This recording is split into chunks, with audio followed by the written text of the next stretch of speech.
At Al Jazeera's investigative unit, we've conducted a forensic, meticulous examination of the events of October the 7th.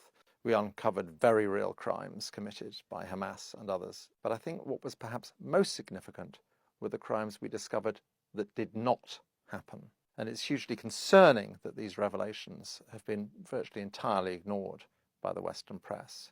What's extraordinary is the Israelis were aware of the plans.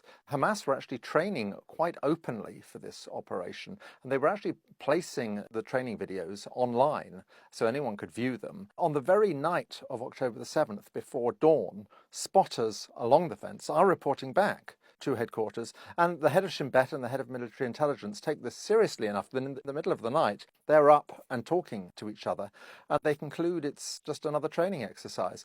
And what is extraordinary is that they don't even raise the alert level to number one, the most basic alert level that have made a huge difference.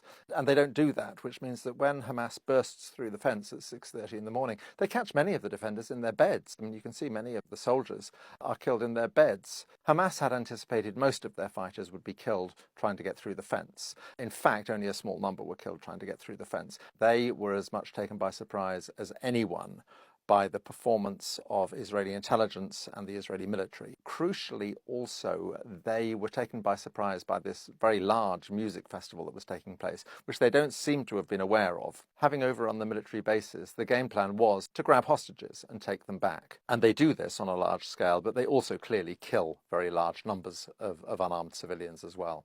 The Israelis were then extraordinarily slow to respond. Now, they scramble Apache helicopters, but there's no ground control. It's pretty clear that in the chaos, some hostages at least were hit by Apache helicopter fire. We've identified 27 people who were clearly taken hostage, taken captive, and were taken away from their homes, but never made it to the fence, died somewhere between their homes and the fence. There's a fair chance that a number of them were killed by Apache helicopters.